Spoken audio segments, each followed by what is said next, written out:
சென்னையில இங்கிருந்து நீங்க பத்திரிகையாளர் ஒவ்வொருத்தரும் கூப்பிட்டீங்க சார், 30 பேர் இறந்துட்டாங்க சார், 30 பேர் இறந்துட்டாங்க சார்னு. 1ஆம் நம்பர் ஓடுகாலி முதலமைச்சர் இப்போ தமிழ்நாட்டுக்கு வந்திருக்கிறாரு. இங்க மட்டும் இல்ல, சென்னையிலயும் ஓடி போனாரு. ஓடி போய் வீட்டுல போய் அவர் மட்டும் இல்ல, ஒட்டுமொத்த கட்சியுமே அண்டர் கிரவுண்ட்ல போயிட்டு ஒரு 35 நாள் யார் வீட்டை விட்டு வெளில வராம ஒரு வாரத்துக்கு அப்புறம் வீடியோ போட்டாரு. ஓடுகாலி முதலமைச்சர் ஏன் கள்ளக்குறிச்சியில 60 பேர் செத்தான்ல, அப்போ உங்க அப்பா எங்க போனாரு? எந்த ஊருக்கு ஓடினாரு? லண்டனுக்கா, பாரிஸுக்கா, ஜெர்மனுக்கா, ஜப்பானுக்கா? இல்லை, அங்கெல்லாம் நிறைய வேண்டியவங்க இருக்காங்கல்ல. ஓடுகாலி என்கின்ற வார்த்தையை பயன்படுத்துறதுன்னா உனக்கு ஒன்றும் தெரியலன்னு அர்த்தம். உங்க பூர்வீக ஊர் என்ன? அந்த ஊர்ல மெட்ராஸுக்கு ஓடுகாலி தானே நீ? சரியா? ஓடுகாலினா இதுக்கு ஓடுகாலினா அதுக்கும் ஓடுகாலி தான் பேர். ஒரு கலவரம் நடக்குது, அந்த கலவரத்தை அந்த இடத்தில் இருந்தால் மேற்கொண்டு பிரச்சனை வரும்போது வர்றதுக்கு பேரு ஓடுகாலின்னு ஒருத்தர் சொன்னான்னா ஒன்று அவனுக்கு விவரம் தெரியலன்னு அர்த்தம், இல்லைன்னா கிரிமினல் அர்த்தம். இந்த ரெண்டுல உதவாநிதி விவரம் தெரியாதாளா கிரிமினலா நீங்களே முடிவு பண்ணி சொல்லுங்க. கைதுன்னு சொன்ன உடனே நீங்க தான் மாங்குயில் பூஞ்சோலை எங்கை மாட்ட நிறைக்கிறது சிறைச்சாலை ஆவேசமா பேசுறீல்ல. கைதுன்னு சொன்ன உடனே ஐயோ கொலை பண்ண பாக்குறாங்கப்பா, கத்தி கதறி கேட்டை மூடி கேட்டெல்லாம் உடைச்செல்லாம் தூக்கிட்டு போனாங்க. அதுதான் திமுக. அதனால உதவாநிதி இன்றைக்கு நடந்துக்கிறது அந்த அந்த கட்சியினுடைய இயற்கையான கலாச்சாரம், அதுதான் பண்பாடு, அதை தான் அவர் செஞ்சிருக்கிறாரு. அதனால அவர் திமுக காரர் தான், கருணாநிதியுடைய பேரன் தான் நான் நம்புறேன். 1957 முத தேர்தல் நிற்கிற போது எங்க ஊர்ல பேசுறாரு. அப்போல்லாம் கிராமத்தில் ஒரு 1000 பெண்கள் இருப்பாங்கன்னு வச்சுக்கிட்டா 18 வயசு 20 வயசு பெண்கள் கூட ஜாக்கெட் போடுறவங்க கிடையாது. ஜாக்கெட் போடுகின்ற கலாச்சாரமே அதுக்கப்புறம் ஒரு 54 55 அப்புறம் தான் ஒன்று ஒன்றா வருது. நான் நினைக்கிறேன் அந்த 57 நேரத்தில் ஒரு 2 பேர் 3 பேர் ஜாக்கெட் போட்டிருந்தாலும் பெருசு. இவர் கூட்டத்தில் பேசுறார். பேசும்போது பொச்சாப்புங்கிற ஒரு வார்த்தையை தொடர்ந்து பயன்படுத்துறாரு. அப்போ அந்த சின்ன வயது இருந்தாலும் அந்த பெண்கள்லாம் நெடிகிறத பார்த்தேன். அந்த கூட்டங்கிறது அப்படி அபூர்வமான ஒரு விஷயம். அது கேண்டிடேட் வர்றாருன்னு இவர் கடைசியில் சொல்றாரு, பொச்சாப்பு என்பது இலக்கிய சொல், சரளமாக சாதாரணமாக நம்ம உரையாடலில் பேசுறது பொறாமைன்னு சொல்லுவோமே அதுதான் அப்படின்னு முடிக்கிறார். இது அவங்க தாத்தாவிட்டிருந்து வந்தது. இவர் என்ன நினைக்கிறாருன்னா, என்ன வேற ஏதாவது தப்பா நினைச்சுக்காங்க, எங்க தாத்தாவுக்கு பேர நான் தான் அப்படின்னு நீங்க நினைக்கணுங்கிறதுக்கு அந்த முத்திரையை வைக்கிறார். இல்லை இப்படி கூட எடுத்துக்கலாம்ல. அவர் எங்கெல்லாம் தண்ணி இல்லைன்னு வருத்தப்படுறாருங்கிறதுக்கு துபாய்க்கு அடிக்கடி போறாங்க தண்ணியே இல்லை அப்படின்னு எடுத்துக்கலாமா? ஏன்னா அங்கே பெட்ரோல் தான் கிடைக்கும், தண்ணி இல்லை, உண்மைதானே? அந்த வருத்தம் கூட அவருக்கு இருக்கலாம்ல. அவர் சொல்றதுல நியாயம் இருக்கு. ஆனா எங்க தப்பு பண்ணீங்கன்னா எங்களுக்குன்னு அவர் மேல கோவம் இருக்கு. அதுக்குள்ள பாருங்க, அவங்க அப்பாவை மிசால கைது பண்ணுன்னு இவ்வளவு நாள் வண்டி ஓட்டாங்கல்ல, இப்பதான் நம்ம அதை கிளியர் பண்ணியிருக்கோம் மிசால இல்லைன்னு. அது மாதிரி இப்ப கைதுன்னு எல்லாம் போட்டுக்கிறாங்க சன் டிவி, கலைஞர் டிவியில. ஏயா, விசாரணைக்கும் கைதுக்கும் கூட வித்தியாசம் தெரியாது கூமுட்டைகளா? 75 வருஷம் கட்சி நடத்துறீங்க, விசாரணைக்கு தானே கூப்பிட்டாங்க. 11 மணிக்கு விசாரணை கூப்பிடுறாங்க. கூப்பிட்டா அது என்னங்க காலை கடனை முடிக்காம கூட வர முடியுமா அப்படின்னு மா சுப்பிரமணியம் பேச்சு. நான் முதல்ல நினைச்சேன், என்னடா 11 மணி வயசு சொல்லும் பாத்ரூம் போகாமல் இருந்தா இப்படி ஒரு ஆளை வச்சுக்கிட்டு கட்சி நடத்துவாங்க அப்படின்னு நான் முதல்ல தப்பா நினைச்சிட்டேன். அதுக்கப்புறம் மனைவி சொன்னதுக்கு அப்புறம் தான் எனக்கு புரிஞ்சுது, இவர் வேற ஒன்றும் இல்லை, போலீஸ்காரங்க கூப்பிட்ட உடனே கலக்கல் வந்துருச்சு. பேசுறது மட்டும்தான் வீரர்கள் மாதிரி பேசுது. சிறைச்சாலை என்ன செய்யும்? சிறைச்சாலை எங்களுக்கு சாதாரண விளையாட்டு கூடம், மாங்குயில் பூஞ்சோலை எங்கை மாட்டை நெறிக்கிறது சிறைச்சாலை, இதில் வசனம்லாம் பேசுவாங்க. ஆனா விசாரணைன்னு வந்த உடனே வயிறு கலக்கிறது இப்ப புரிஞ்சு போச்சா? திமுக பேசுறதுக்கு அவன் செய்யறதுக்கு சம்பந்தமே இல்லை.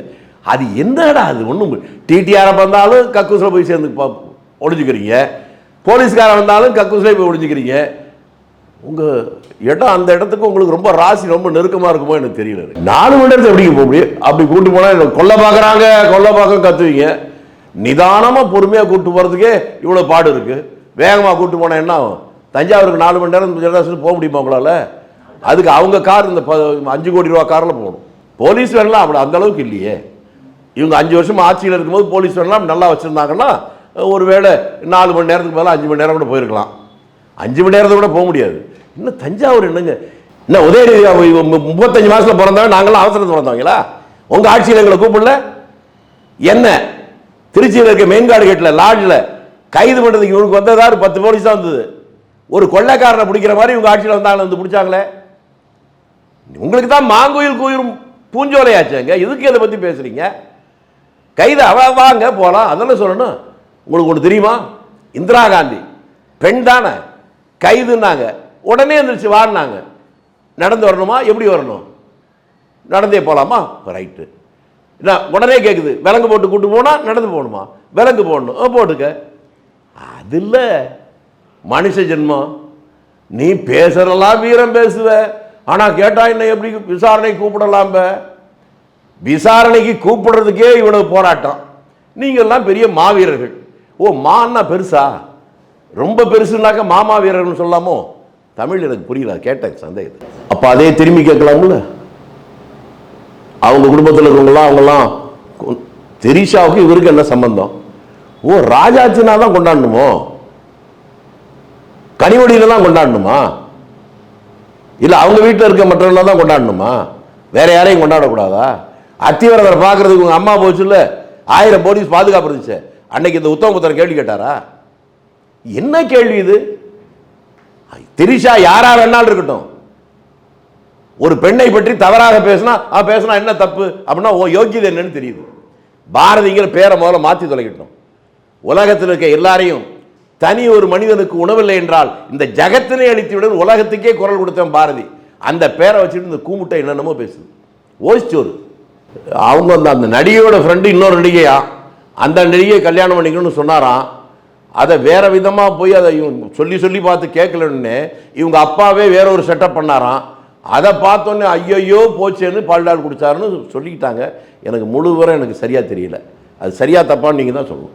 இந்தோனேஷன் மாதிரி என்ன எழுத சொல்றீங்களே, இந்த கன்றாவியெல்லாம் அவங்க மூலவரே பேசியிருக்காருங்க. இவ்வளவு நேரம் நான் என்ன சொன்னேன்? உங்களுக்கு பானுமதிக்கு என்ன தொடர்பு ஒரு கேள்வி கேட்டான் தஞ்சாவூர்ல. அந்த காலத்துல இவங்க மூலவர் அண்ணாதுரை கிட்ட அவர் என்ன சொன்னாரு? அவள் படிதாண்டா பத்திரியும் அல்ல, நான் முற்றும் திறந்த முனிவனும் அல்ல, நான் தேடி அடைய மாட்டேன், வந்தால் விடமாட்டேன். இது கூட பரவாயில்ல. தமிழர்கள் பிரச்சனை பற்றி பேச நேரு போனார் இலங்கைக்கு. ஸ்ரீமாவ பண்டாரனாக அங்கே அதிபர். அப்பதான் முதல் முறையா இந்திய நாட்டுடைய பிரதமர் இலங்கை தனி நாடா வந்ததுக்கு அப்புறம் முதல் அபிஷியல் டூரே போறாங்க. அப்படி போற போது அந்த 2 பேரும் தமிழர் பிரச்சனை பத்தி பேசுறாங்கன்னு தினத்தந்தியில 2ஆம் பக்கத்தில் பெரிய எழுத்துல போட்டிருந்தாங்க. என்ன மறக்க மாட்டேன். திராவிட நாடு என்ன எழுதியது தெரியுமா? உடன்பிறப்பே பார்த்தாயா, பாரத பிரதமர் நேருவோ மனைவி இழந்தவர், இலங்கை அதிபர் சிரிமாவோ கணவனை இழந்தவர், இருவரும் தனிமை அறையில் சந்தித்து தமிழர்களை பற்றி பேசினார்களாம். உனக்கு புரியாதா? 10 வயது பாமா மாமா படுக்க போகலாமா என்றால் அதற்கு என்ன பொருள்? 18 வயது பருவக்குமரி பாமா மாமா படுக்க போகலாமா என்றால் அதற்கு என்ன பொருள்? இது அவங்க பரம்பரை சொத்துங்க. அதனால இதுல விதிவிலக்கே கிடையாது. இப்படி பேசலன்னா தான் ஆச்சரியம். நீங்க உங்களுக்கு தெரியல அந்த கட்சினா என்னன்னு தெரியல உங்களுக்கு. அதாவது வாழ தெரியாதவள் வலிக்கு விழுந்த அந்த கதையெல்லாம் உங்களுக்கு தெரியுமா? வான்கோழின்னு ஒரு கதை இவங்க தாத்தா எழுதி ₹1 இலவச புத்தகமா கொடுத்தாங்க தெரியுமா? அதெல்லாம் சொல்ல முடியாது, சொன்னா கேமராவே வெடிச்சிடும். போலீஸ்கார மகள், அது என்ன தெரியுமா கதை? போலீஸ்காரன் ஒத்த பொண்ணை கல்யாணம் பண்ணி கொடுக்குறான். அந்த புக்கே நான் வச்சிருக்கேன், என்ன தருவேன் நானே. மக கல்யாணம் பண்ணி கொடுத்து கொஞ்ச நாள்லயே புருஷன் இறந்து போயிடுறான். உங்க வீட்டுக்கு வந்துடுறா. போலீஸ்காரன் பொண்டாட்டி இறந்து போகுது. ஒரு நாள் ராத்திரி 11 மணி 12 மணிக்கு மேலே சுச்சுவேஷன் எப்படி பில்டப் பண்ணுறாரு பாருங்க. அவர் தான் கலைஞர், முத்தமிழ் வித்தகர். அப்படி வரும்போது ஜன்னல் பக்கத்தில் படுத்திருக்கான் அந்த பொண்ணு. ஜன்னல் அப்படி சிலு சிலுன்னு காத்தடிக்குதான். காத்தடிக்கும் போது போத்தி இந்த மேலாடே அப்படி விலகிடுதான். அதை பார்த்த உடனே போலீஸ்காரனுக்கு மனைவி இழந்து ரொம்ப நாள் ஆச்சு இல்லை, ஒரு விதமான கிளுகிழுப்பு வருதான். உள்ள போறானா, போன உடனே பார்த்த உடனே உனக்கு தாங்க முடியலையா, கட்டி பிடிக்கிறானா. அந்த பொண்ணு முழிச்சுக்குதான். பார்த்தா தன்னை கட்டி பிடிக்கிறது புருஷன் அப்பாதான்னு தெரியுதான். ஆனாலும் அவள் என்ன செய்வாள்? இளம் வயதிலேயே விதவையானவள். அதற்கு உடன்படுகிறாள். 2 பேரும் கலந்துடுறாங்களாம்.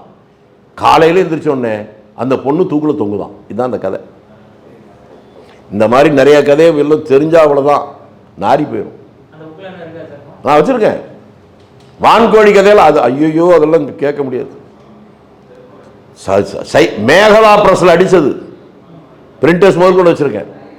இவங்க எல்லாம் பெரிய நாகரிகம் பண்பாடு விரசம் இதை பத்தி பேசுவாங்க. அதை நீ உங்களை மாதிரி ஆள் வேணும்னா நம்பலாம். நாங்கெல்லாம் அதெல்லாம் தாண்டி வந்துட்டோம்.